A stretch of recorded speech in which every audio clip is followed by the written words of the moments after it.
Wali Kota Solo Gibran Rakabuming Raka yang juga anak Presiden Joko Widodo Jokowi diminta untuk segera mengundurkan diri sebagai kader PDI Perjuangan PDIP serta mengembalikan KTA.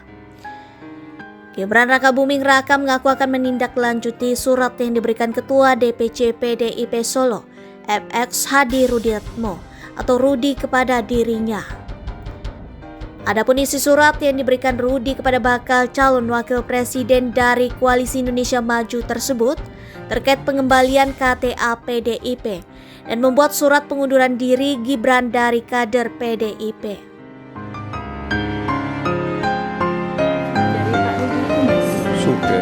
Sudah saya bawa, G. Makasih, G. Untuk jawabannya gimana, Mas? Nanti akan kami tindak lanjuti, G. Sebelumnya, DPC PDIP Solo mengirim surat yang ditandatangani Ketua dan Sekretaris DPC PDIP Solo FX Hadi Rudiatmo, FX Rudi, dan Teguh Prakosa kepada Gibran Rakabuming Raka.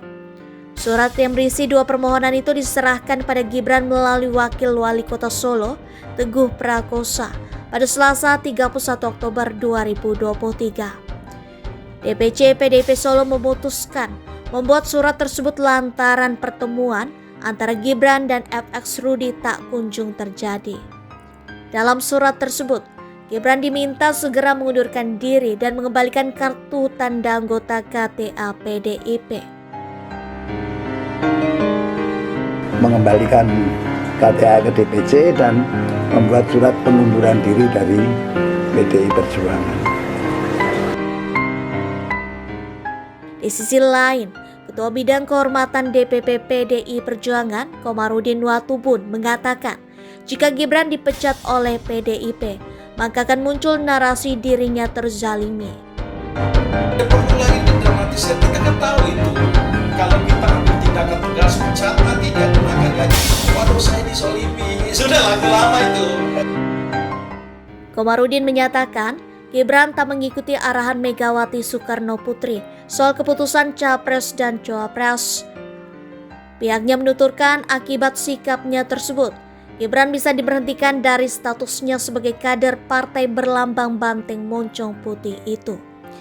Ia pun meminta pria berusia 36 tahun itu untuk berani mengembalikan kartu tanda anggota PDIP. Komarudin juga berpesan bahwa pemimpin muda harus memberikan contoh pada generasi selanjutnya. Sementara itu, mengenai tudingan dirinya bakal memainkan narasi terzalimi, Gibran telah membantahnya. Ia menyatakan narasi-narasi semacam itu tak akan dimainkan olehnya. Gibran berjanji tidak akan memainkan narasi playing victim jika pada akhirnya dipecat oleh Partai Demokrasi Indonesia Perjuangan. Gibran memastikan tidak akan merasa terzalimi jika dipecat oleh partai berlambang moncong putih tersebut. PDIP saat ini sedang memproses pemecatan Gibran yang bakal berkontestasi di Pilpres 2024 sebagai bakal wakil presiden berpasangan dengan Prabowo Subianto. Pasangan ini diusung oleh Koalisi Indonesia Maju yang diusut oleh Partai Gerindra, PAN, Golkar, Demokrat, serta beberapa partai non-parlemen. Sementara PDIP sudah mencalonkan Ganjar Pranowo berpasangan dengan Menko Polhukam Mahfud MD. Pasangan ini diusung oleh PDIP dan P3 serta dua partai non-parlemen, Partai Perindo dan Partai Hanura. Maka ketika melihat liberalisasi politik yang berlangsung secara masif, menciptakan berbagai praktek-praktek liberalisasi, manik politik, bahkan mohon maaf politik dinasti, penggunaan kekuasaan, bahkan hukum pun mencoba untuk ditabrak. Ini dari kesaksian Mas Gunawan Muhammad, dari Pak Hamid Awaludin, dari berbagai banyak tokoh-tokoh. Mereka kemudian bergerak karena mereka disatukan, ada koneksitas rasa, sebagaimana Mbak Yeni Wahid tadi sampaikan. Putih disimbolkan dengan kesucian, dengan kebenaran, dengan ketaatan pada nilai-nilai. Kemudian berubah, kalau warnanya juga berubah, semula merah, kemudian secara nyata sudah berubah menjadi kuning. maka ya partai menghormati itu. Dan apa yang disampaikan oleh Pak Komarudin, oleh Pak Rudi Solo itu betul. Maka ini sekarang Pak Rudi Solo kemarin sudah melaporkan kepada Ibu Ketua Umum karena Mas Gibran dulu diberikan KTA melalui DPC Solo, dan kemudian Mas Gibran kan sudah pamit kepada Mbak Puan, sudah pamit. Kalau pamit itu kan artinya tahu kan sudah pamit. Jadi sudah pamit. Kalau sudah pamit itu kan sudah gamblang, sudah cetho welo-welo, ya. Jadi saya sendiri mengalami itu. Jadi ketika saat itu saya sedang nyekar di makam Bung Karno Blitar, tiba-tiba muncul berita salah satu menteri yang mengatakan berdasarkan big datanya, itu ada cukup banyak yang mendorong perpanjangan jabatan atau 3 periode. Sebelumnya saya bertemu dengan menteri tersebut dan dikonfirmasi bahwa sikap-sikap ketua umum beberapa partai yang menyuarakan itu saat itu dikatakan ya sebagai permintaan Pak Lurah. Kami mendengar itu, maka kemudian karena PD Perjuangan ini juga lahir dengan suatu semangat untuk membangun demokrasi yang sehat, yang taat pada konstitusi, maka PD Perjuangan bersama rakyat Indonesia memilih tegak lurus pada konstitusi. Itu sikap yang diambil oleh PD Perjuangan. Aturan PD Perjuangan itu, kata Ibu Mega, nggak boleh main dua kaki, kan jelas itu. Kompas putar sekarang kan, saya hanya tegak lurus kepada Ibu Ketua Umum Megawati Soekarno Putri. Tapi kenyataannya pergi daftar sama Prabowo, ya berarti kan kita harus berhentikan dari PD Perjuangan. Itu clear itu. Jadi sebenarnya tidak perlu ada banyak sandiwara lagi, tidak perlu lagi didramatisir. Kita kan tahu itu, kalau kita ambil tindakan tegas pecat, nanti dia gunakan lagi itu, waduh saya disolimi, sudah lagu lama itu. Yang ini jangan, ini pemimpin muda, mereka harus memberi contoh teladan bagi generasi yang akan datang.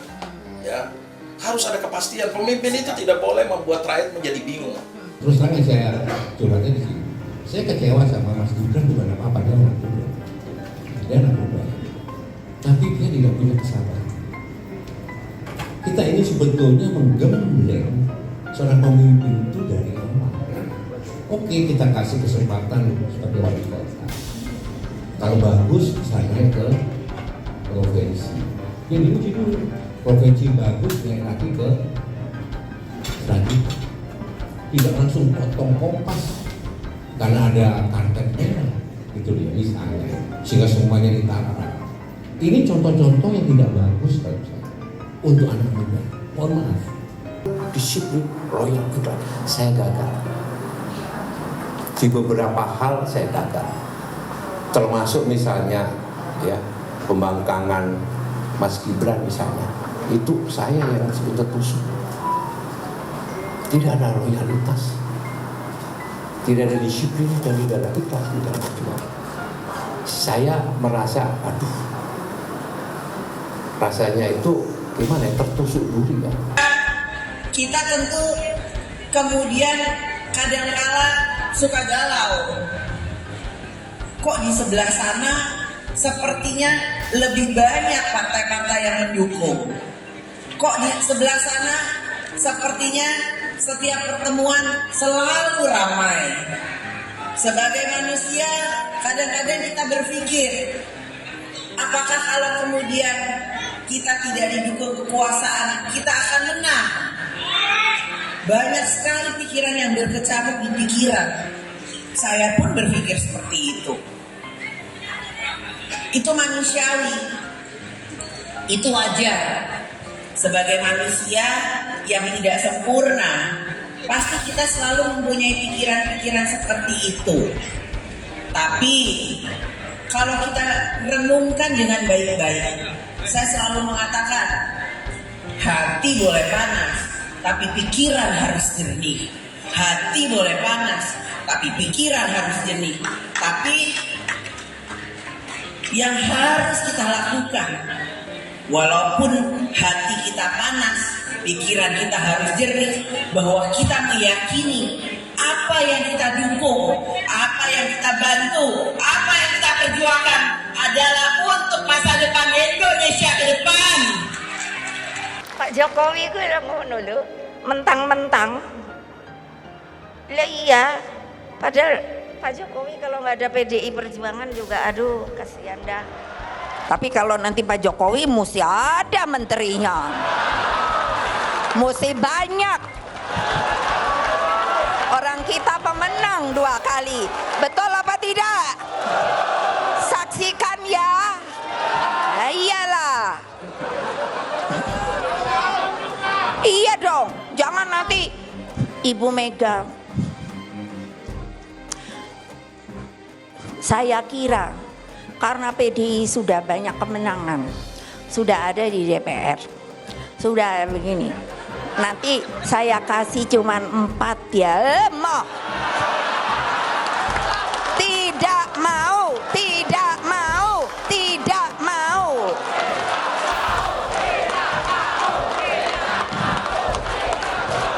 Iya dong. Orang yang nggak dapat aja minta. Ore, ore. Ini di dalam Kongres Partai Bapak Presiden. Saya meminta dengan hormat bahwa PDI Perjuangan akan masuk ke dalam kabinet dengan jumlah menteri yang harus terbanyak. Kalian siapa yang membuat manuver keluar? Karena apa? Tidak ada di dalam PDI Perjuangan itu yang namanya main 2 kaki, main 3 kaki, melakukan manuver. Kenapa? Karena saya diberi oleh kalian sebuah hak yang namanya hak prerogatif. Hanya ketua umum yang menentukan siapa yang akan menjadi calon. Nggak happy waktu di Batu Tulis. Waktu di Batu Tulis. Ya. Waktu deklarasi Ganjar ya. Ya, waktu deklarasi 21 April. 21 April dia nggak happy, nih kelihatan gitu kan, meskipun diundang tapi dia nggak happy. Nah, bocorannya itu Jokowi tidak dilibatkan. Ya kan? Last minute ya. Last minute. Seolah-olah tidak dilibatkan. Memang tidak dilibatkan karena pada waktu itu kan Ganjar kayak disekap.